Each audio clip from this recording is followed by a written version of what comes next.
ETF index mutual funds నేర్చుకుని stock మార్కెట్లో రాణించాలనుకుంటున్నారా? వెంటనే ఈ నెంబర్కి కాల్ చేయండి. నమస్తే రమగారు. నమస్తే చే రమగారు, విక్రమ బేతాళ కథలు చెప్పుకుందామా? నరకమాలిన్యం కథ చెప్తాం. ఓకే. పట్టువదలని విక్రమార్కుడు మళ్ళీ వెనక్కి నడిచాడు. కళేబరాన్ని భుజం మీద వేసుకున్నాడు, బయటికి నడుస్తున్నాడు. మళ్ళీ వచ్చాడు భేతాళుడు. మార్గాయాసం తెలియకుండా ఒక కథ చెప్తానన్నాడు. ఏమట, పూర్వం ఎప్పుడో కలికాలంలోనే ఒకసారట ఒక దేవత స్వర్గలోకం నుంచి అట్లా ఆకాశ మార్గంలో ఒక దేవతా స్త్రీ వెళ్తుందట.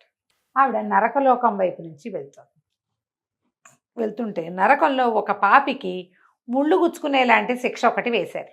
ఈమె వెళ్తున్న దాని కిందే ఉందట. వాడు ముళ్ళంతా ముళ్ళు గుచ్చుకుని ఒక పాపి చాలా దుఃఖంతో అరిచి కేకలు పెడుతున్నాడు.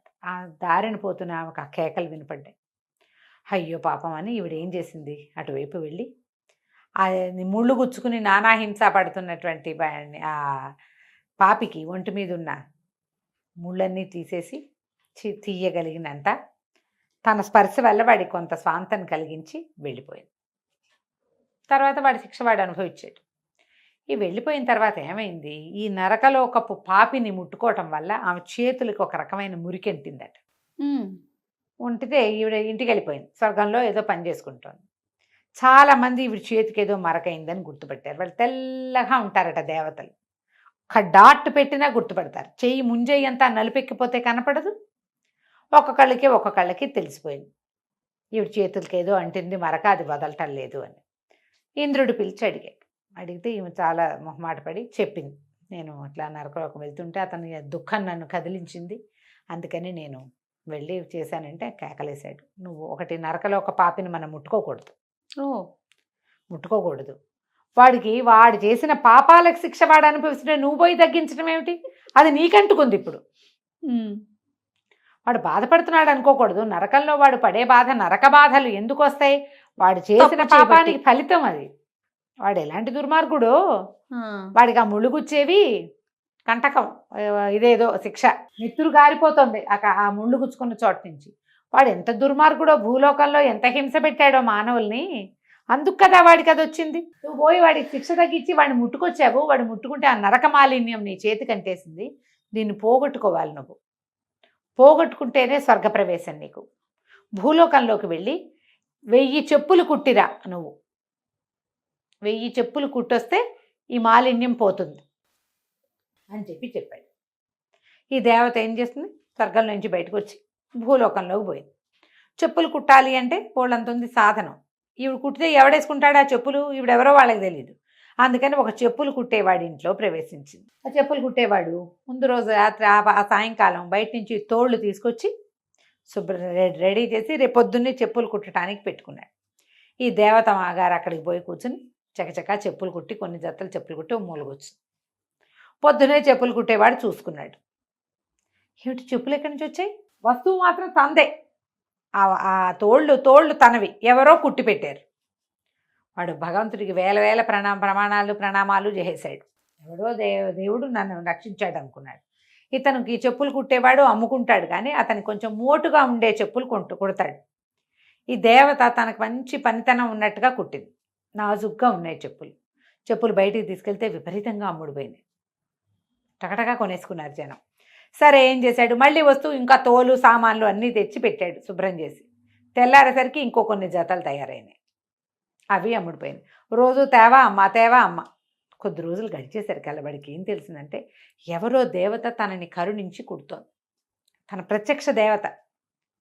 అక్కడి నుంచి ఏం చేశాడు, ఒక 5-6 రోజులు 6 రోజులు గడిచాక ఓ దీపారాధన అగరబత్తులు పెట్టాడు. దేవత వాటిని ఏమి స్వీకరించలా, మాట్లాడకుండా ఊరుకుంది. తన పంతం చేసుకునేది. పువ్వులు పెట్టాడు.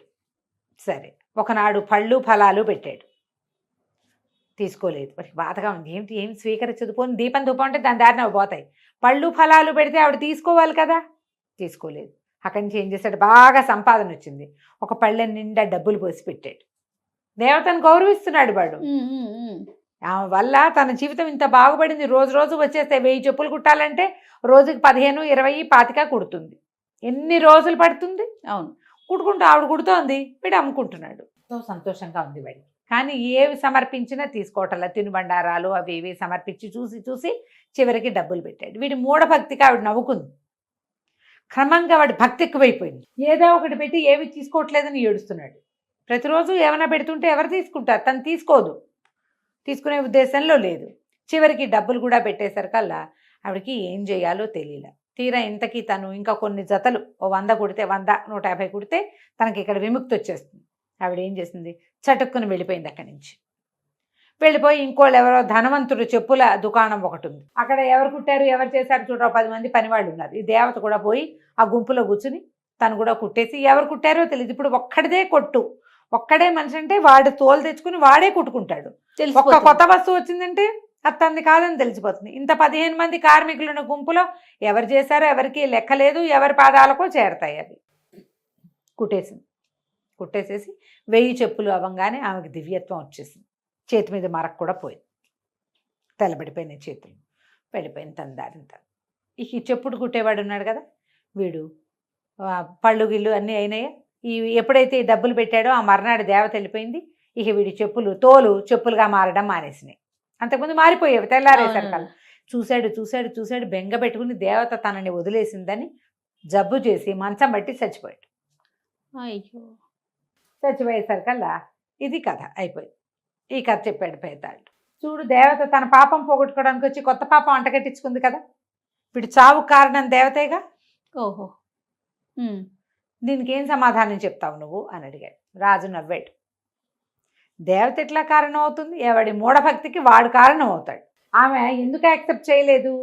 తను పోగొట్టుకోవడానికి వచ్చిందే వీడిని ఉద్ధరించడానికి, వీడి భక్తిని స్వీకరించి వాడికి ఏదైనా మేలు చేయడానికి ఆమె రాలా. తన మాలిన్యాన్ని తను పోగొట్టుకోవడానికి వచ్చింది. తన పని తను చేసుకుని వెళ్ళిపోయింది. అది వాడికి సహాయం అయ్యింది తప్ప ఆమెకి వాడిని ఉద్ధరించే ఉద్దేశమూ లేదు. వాడి మరణానికి ఆమె కారణం కూడా కాదు. వాడిని ఆమె నమ్మించుంటే, వాడి భక్తి స్వీకరించింది అనుకో, అప్పుడు జవాబుదారీ అయ్యేది. ఆమె ఏమీ తీసుకోలే. మొదటి రోజు నుంచి పువ్వులు, దీపం, ఏది ధూపాన్ని కూడా ఆవిడ స్వీకరించలేదు. కాబట్టి దేవతకి ఎటువంటి సంబంధం లేదు. తన నరకలోక మాలిన్యాన్ని పోగొట్టుకోవటం కోసం పనిచేసింది తప్ప వాడి మూఢభక్తి వల్ల వాడు మరణించాడు. వాడి మరణానికి కారణం పూర్తిగా వాడే, అంతే. తనకు ఒక వెసులుబాటు లభిస్తున్నప్పుడు ఒట్టి పువ్వులతో చేసుకోకుండా ఆ దేవత తనని ఉద్ధరిస్తుంది కాబట్టి తను ఆవిడని సత్కరించాల్సిందే అని అనుకున్నాడు. అనుకోకుండా ఉంటే వాడు బతికుండేవాడు. అది వాడి మూర్ఖత్వమే కానీ ఆమెదేం తప్పు లేదు అన్నాడు. అనగానే నీకు నచ్చింది, చాలా బాగా చెప్పావు, ఇదే కరెక్టు, కానీ నువ్వు మౌనభంగం చేసావు కదా, నేను వెళ్ళిపోతున్నానని శవంతో సహా వెళ్ళిపోయాడు భేతాళుడు. మళ్ళీ విక్రమార్కుడు వెనక్కి నడవడం మొదలుపెట్టాడు. కథ కంచికి మనం ఇంటికి. నమస్తే రమ్మగారు. నమస్తే జయ.